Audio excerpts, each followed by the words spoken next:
कांग्रेस हमारे साथ है और हमें सपोर्ट कर रही है। और बोलिए सर, योगी आदित्यनाथ ने बोला है कि जो हलाल सर्टिफिकेट होगी खाने की उसको अवॉइड ही कर दिया जाए। किसको?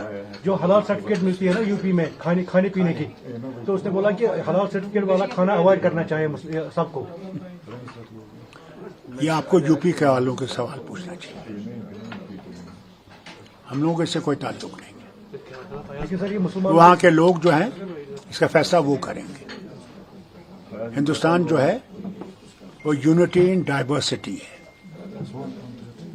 और जब तक डाइवर्सिटी को हम कायम करेंगे, उसको मजबूत करेंगे, तो भारत भी मजबूत रहेगा। It is not a unitary system. और अनेकता में एकता है, और जब तक हम अनेकता को मजबूत करते रहेंगे, वतन भी मजबूत रहेगा। और ये वक्त की बात है, थोड़ी देर के लिए बात है, तब्दीलियां होती रहती हैं, कोई हुकूमत हर वक्त नहीं रहती है, इनका भी वक्त आएगा जाने का। मगर कभी हौसला हारना नहीं चाहिए, सब्र और बर्दाश्त होना चाहिए। जब तक हम सब्र और बर्दाश्त करते रहेंगे, सब ठीक होगा। ऊपर वाला सबके लिए है, वो किसी भी मजहब से हो। यही हिंदुस्तान की सबसे बड़ी जो है अल्लाह ने मेहरबानी की है कि एक ऐसा वतन है जिसमें सब मजहब हैं।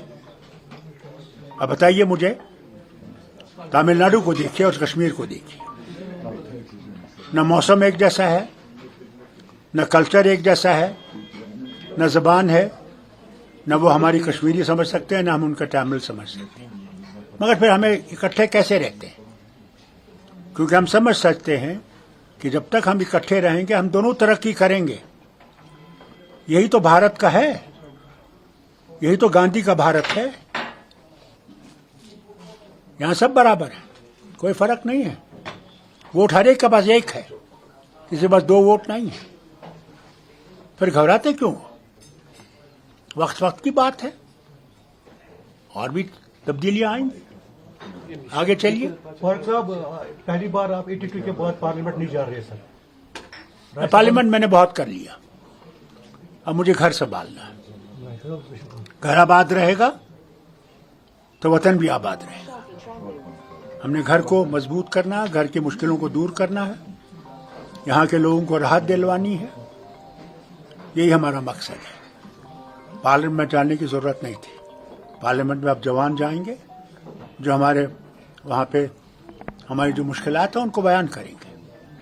और हमारे पार्लियामेंट मेंबर सिर्फ हमारे लिए नहीं है, उनको वतन के लिए भी देखना पड़ेगा कि वतन में जो खराबियां हैं उनको ठीक करना पड़ेगा।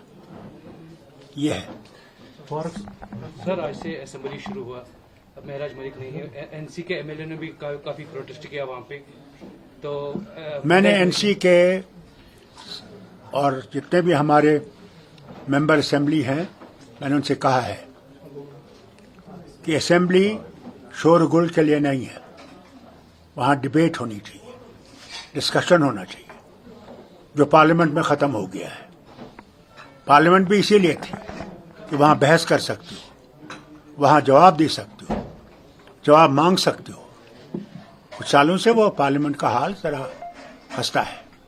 अल्लाह करे कि वो दिन आए जब फिर से उस पार्लियामेंट में, ऐसे ब्रिटिश पार्लियामेंट में होता है, वहाँ डिस्कशन होता है, डिबेट होती है, प्राइम मिनिस्टर और दूसरे मिनिस्टर्स जवाब देते हैं। यहाँ भी एक दिन विषय वापस आएगा जब हुकूमत को जवाब देना पड़ेगा, जैसे असेंबली में देना पड़ेगा।